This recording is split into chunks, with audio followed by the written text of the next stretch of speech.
تو رحیم ہے تو کریم ہے تیری ذات سب سے عظیم ہے۔ السلام علیکم ورحمۃ اللہ وبرکاتہ۔ صلی اللہ علی نبی الامی صلی اللہ علیہ وسلم۔ آج جس عنوان پہ ہم بات کرنے والے ہیں وہ توبہ اور استغفار ہے۔ اور توبہ اللہ رب العزت سے معافی مانگنا، استغفار کرنا۔ ہم اللہ رب العزت کے غلام ہیں، ہم باندی ہیں اللہ رب العزت کے۔ وہ خالق کائنات ہے، وہ مالک ہے۔ نہ جانے کہیں انجانے میں کہیں جانے میں انسان سے خطائیں ہو جاتی ہے، اور وہ خطائیں جسے وہ خطا نہیں سمجھتا، یعنی گناہ کر کر کے ہمارا دل ایسا ہو جاتا ہے کہ انسان گناہ کو گناہ نہیں سمجھتا، تو پھر ہوتا یہ ہے کہ وہ گناہوں کی نحوست اس کی نسلوں تک جاتی ہے، وہ گناہوں کی نحوست اس کے آگے آنے والی زندگی میں آتی ہے، وہ گناہوں کی نحوست اس کے آگے آنے والے کاموں پر ہوتی ہے۔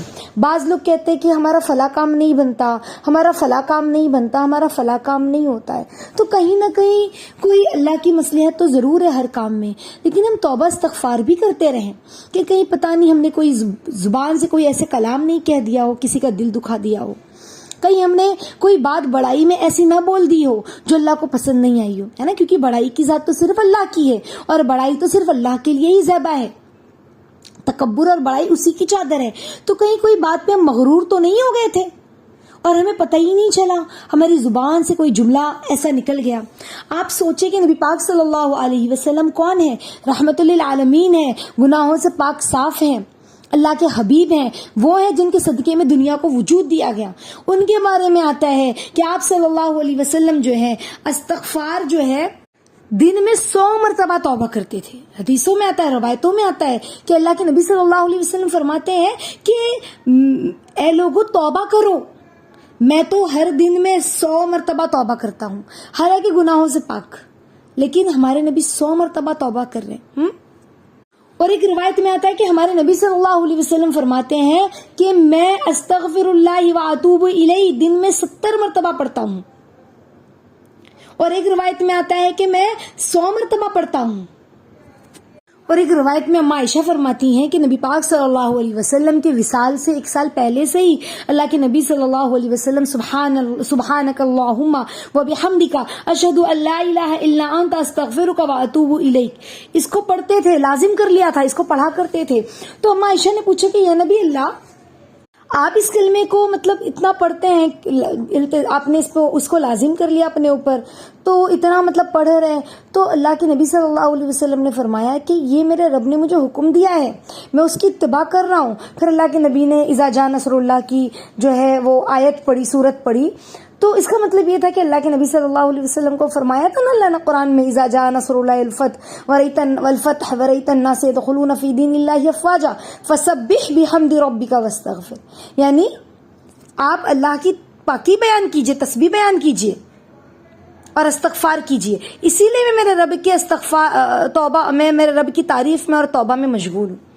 تو ہمارے نبی اس طرح سے استغفار کر رہے ہیں، ہمارے نبی اس طرح سے اللہ کی تعریف کر رہے ہیں، تو پھر ہم اور آپ، ہم تو گناہوں کے پتلے ہیں، کبھی کسی کو گھور دیا، کبھی کسی کے بارے میں کچھ کہہ دیا، ہے نا، کبھی کیا کبھی اللہ کی چیزوں کی جو ہے، اللہ کی نعمتوں کی ناقدری کی، زبان سے نہیں کی، لیکن ہمارے احوال سے، ہماری حرکات سے، ہماری سکنات سے کہیں اللہ رب العزت کی جو احکامات ہیں اس کی بڑائی میں، اس کی حمد و ثنا میں کہیں ہماری وجہ سے کمی یا گستاخی ہو رہی ہے اور ہمیں پتہ بھی نہیں چلتا۔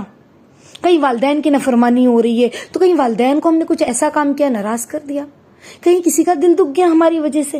ہم دیکھیں ہمارے نبی صلی اللہ علیہ وسلم کن کن جملوں میں کے ساتھ جو ہے وہ استغفار کرتے تھے۔ کئی حدیث وارد ہے توبہ استغفار کی کہ اللہ کے نبی فرماتے تھے ربی اغفر لی وتب علی انک انت التواب الرحیم، ربی اغفر لی وتب علی انک انت التواب الرحیم 100 مرتبہ پڑھتے تھے اس جملے کو بھی۔ اللہ کے نبی صلی اللہ علیہ وسلم جب نماز سے فارغ ہو جاتے 3 مرتبہ استغفار اس وقت کرتے تھے، حدیث میں آتا ہے جس کا مفہوم ہے۔ تو ان تمام روایتوں سے کیا معلوم ہوا؟ آپ صلی اللہ علیہ وسلم بخشے بخشائے تھے، معصوم ہونے کے باوجود بھی اتنا اہتمام کرتے تھے استغفار کا۔ تو ہم جیسے گنہگاروں کے لیے تو یہ تو درجہ اولا ہے نا، ہمیں لازمی حیثیت کے ساتھ اپنے اوپر لازم کر لے، اہتمام کریں استغفار کا۔ تو ہمارے نبی تو معصوم تھے۔ استغفار جو ہے وہ گناہوں کے کفارے کے لیے خالی نہیں ہوتا ہے، بلکہ بسا اوقات بندہ جب کثرت سے استغفار کرتا ہے تو اس کے درجات بھی اللہ بلند کرتے ہیں۔ ہمارے نبی تو بخشائے تھے، معصوم تھے، لیکن استغفار کرتے تھے، بلند درجات بھی ملتے ہیں استغفار کرنے سے۔ اور ہمارے نبی کا استغفار تو امت کے لیے بھی تو تھا نا، امت کے لیے بھی توبہ کرتے تھے، استغفار کرتے تھے، امت کے خیال کو لیتے ہوئے بھی اللہ سے معافی مانگتے تھے۔ ہمارے نبی صلی اللہ علیہ وسلم فرماتے ہیں کہ جو یہ چاہتا ہے نا کہ روز قیامت وہ اپنے نام اعمال کو دیکھے، اپنے رزلٹ کو دیکھے تو وہ خوش ہو جائے، جو یہ چاہتا ہے تو وہ کثرت سے استغفار کرے۔ اب آپ ایک سیکنڈ کے لیے سوچئے، رزلٹ ہمارے بچوں کا یا ہمارا خود کا 12th کا ہے، 10th کا ہے، بورڈ ایگزام ہے، فائنل ہے، اور وہ رزلٹ ہمارے ہاتھ میں جب آیا اور اے گریٹ، سب میں اچھے مارکس، تو ہماری خوشی کا کیا عالم ہوگا؟ ماں باپ کی خوشی کا کیا عالم ہوتا ہے؟ میرا بچہ دعائیں دیتا ہے، خوشی میں سب کو مٹھائیاں بانٹ رہا ہے، سب کو جو ہے فون کر کے کہیں اس کی نانا کو، کہیں اس کی نانی کو، کہیں اس کی خالہ کو، کہیں اس کی ممانی کو، کہیں اس کے ماموں کو، کہیں اس کے دوست کو، کہیں اپنی دوستوں کو کہ میرا بچہ تو فرسٹ آیا ہے، اے ڈویژن سے پاس ہوا ہے، فرسٹ، اے گریٹ۔ ہاں، تو یہ تو دنیا ہے۔ اب روز قیامت نام اعمال ہاتھ میں ہے، اور وہ نام اعمال جس میں اللہ نے کہا اب سب میں پاس۔ اللہ اکبر، قیامت کے دن ہے نا، جو بے چینی اور گھبراہٹ ہوگی نا، وہ سوچ بھی نہیں سکتا بندہ، تصور بھی نہیں کر سکتا ہے، سمجھ رہے ہو؟ تو جو جتنا استغفار کرے گا وہ اتنا نفع میں ہوگا۔ ہم اپنا وقت مقرر کر لیں کہ مجھے تو استغفار کرنا ہے اتنی بار، میں اللہ کی طرف متوجہ رہوں، میں اللہ سے توبہ استغفار کروں، کثرت سے کرے۔ اللہ کے نبی کہہ رہے کثرت سے استغفار کرے، اور ایک روایت میں اللہ کے نبی فرماتے ہیں استغفار کو لازم کر لو۔ جو شخص استغفار کا التزام کرے گا نا، یعنی جو اس کو اپنے اوپر لازم کرے گا، وہ ہر پریشانی سے اللہ اسے نجات دیں گے، ہر قسم کی تنگی سے اسے نکلنے کا راستہ دیں گے، اور ایسے مقام سے اللہ اس کو رزق دیں گے نا جہاں سے وہ سوچ بھی نہیں سکتا، ایسی جگہ سے اللہ اس کو رزق دیں گے۔ یہ ہمارے نبی فرما رہے ہیں، حدیث ہے۔ تو ہم کوئی بھی پریشانی میں ہیں، بعض لوگ اولاد کے لیے پریشان ہیں، بعض لوگ مال کے اعتبار سے پریشان ہیں، بعض لوگ جو ہے نا بہت قرض ہو گیا پریشان ہے، اللہ رستہ نہیں نکل رہا ہے، سمجھ میں نہیں آ رہا ہے، بعض لوگ اس لیے پریشان ہے کہ سامنے والا ہمارا پیسہ لے لیا ہے اور وہ دیتا نہیں ہے۔ ہاں، دنیا کے اعتبار سے بھی جو پریشان ہے اس کے دنیاوی مسئلے بھی حل ہے، آخرت کے مسئلے بھی حل ہے۔ ہم اللہ سے استغفار تو کرے، اللہ کی طرف متوجہ ہوگی۔ استغفر اللہ ربی من کل ذنب واتوب الیہ، استغفر اللہ ربی من کل ذنب واتوب الیہ۔ استغفر اللہ نہیں آ رہا، بس استغفر اللہ، استغفر اللہ، استغفر اللہ۔ یا اللہ معاف کر دیجیے مجھے، یا اللہ میں توبہ کرتی ہوں، یا اللہ میں توبہ کرتی ہوں، یا اللہ میں توبہ کرتی ہوں، یا اللہ میں توبہ کرتی ہوں۔ جب ہم استغفر اللہ کہیں تو اللہ کے سامنے اپنے آپ کو ہے نا جھکا ہوا ایک غلام جیسا بیٹھا ہوا محسوس کرے کہ میں میرے رب کے آگے معافی مانگ رہی ہوں، یا اللہ استغفر اللہ، استغفر اللہ۔ تو بہت ساری احادیث وارد ہے استغفر اللہ کے، جو ہے توبہ استغفار کے مضمون میں، روایت میں بہت ساری حدیثیں آتی ہے۔ اس کا دنیاوی بھی فائدہ بے شمار ہے، آخرت کا فائدہ بھی بے شمار ہے۔ آپ سوچیں نا کہ اللہ کے نبی معصوم ہو کر بھی لازم طور پر استغفار کرتے تھے، اس سے بڑھ کر ہمارے لیے کیا سبق ہو سکتا ہے؟ اس سے بڑھ کر ہمارے لیے کیا دلیل ہو سکتی ہے کہ استغفار کرنا کتنا ضروری ہے؟ کہ میرے نبی آخر الزمان صلی اللہ علیہ وسلم وہ توبہ کر رہے ہیں، تو میری اور آپ کی کیا حیثیت ہے؟ ہم تو گناہوں کے پتلے ہیں۔ اللہ ہمیں معاف کرے، ہماری سوچوں میں بھی گناہ شامل ہو جاتا ہے، اللہ ہماری خطاؤں کو معاف کرے۔ بس اوقات ہمیں پتہ بھی نہیں چلتا ہم سے گناہ سرزد ہوا ہے، لیکن وہ گناہ ہو جاتا ہے۔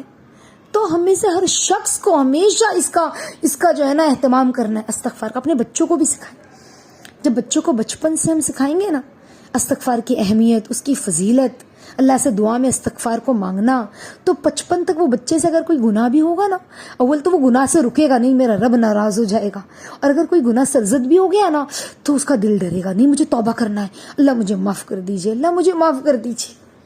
بعض گناہ ایسے ہوتے ہیں نا جس کی بندے نے توبہ نہیں کیا نا تو اس کی نحوست اس کی نسلیں دیکھتی ہیں۔ اللہ ہم سب کو معاف فرمائے اور توبہ کی توفیق عطا فرمائے، کثرت سے استغفار کرنے والے بنے۔ دیکھیں اگر کوئی بھی مسئلہ ہے ہمارا، لازم حیثیت سے کم 1000 بار استغفار کریں. ہر مسئلے انشاءاللہ آسان اللہ کریں گے. توبہ کریں، خوب توبہ کریں. کچھ نہیں تو 100 بار صبح 100 بار شام میں کر لیں. چلتے پھرتے کر لے تو بیٹھ کے اطمینان سے پڑھنے کا موقع نہیں مل رہا ہے تو کام کرتے کرتے کر لیا. اللہ مجھے معاف کر دیجئے، استغفر اللہ ربی من کل ذنب واتوب الیہ. جھاڑو لگاتے لگاتے، مرد ہے وہ کسی جاب پر ہے، وہ کسی کام پر ہے، وہ اپنی دکان پہ، وہ اپنی آفس میں ذرا فارغ بیٹھا ہے ذہن و دماغ سے، تو اللہ سے توبہ استغفار کرے. اپنے ہونٹ کو ہلاتا رہے، استغفر اللہ استغفر اللہ. سفر میں جا رہا ہے، راستے بھر توبہ کرتے ہوئے گیا، راستے بھر توبہ کرتے ہوئے آیا. بتاؤ اللہ کو پیار نہیں آئے گا ایسے بندے پر؟ اللہ کی حفظ و امان میں ہوگا کہ نہیں ہوگا؟ تو انشاءاللہ میں اور آپ اس چیز کی پوری فکر کریں، کوشش کریں اور بچوں کو بھی سکھائیں. دیکھیں جتنی چیزیں ہم سنتے ہیں نا، سن کر سن نہیں ہونا ہے، بلکہ ہم اپنے اوپر لازم حیثیت سے یہ سمجھ لیں کہ جو چیزیں میں نے سنی ہے نا، وہ اپنے بچوں کو بھی سکھانا ہے، اپنے گھر والوں کو سکھانا ہے، خود اس پر عمل کرنا ہے. اپنے اوپر لازم کر لیں انشاءاللہ. پھر دیکھیں ہمارا گھر کیسا نورانی، روحانی، ایک سکون جو ہمارے گھر میں آئے گا نا، وہ کہے گا تمہارے گھر میں ایک الگ سکون محسوس ہوتا ہے. کیوں؟ وہ سکون کون سا ہوگا؟ اللہ کے نور کا سکون ہوگا. وہ سکون توبہ استغفار کا سکون ہوگا. وہ سکون سنتوں پر عمل کرنے کا سکون ہوگا. وہ سکون اللہ کی مشیت پر، اللہ کی جو بتائے ہوئے راستے پر، نبی کے طریقے پہ چلنے کا سکون ہوگا. وہ سکون لوگ محسوس کریں گے.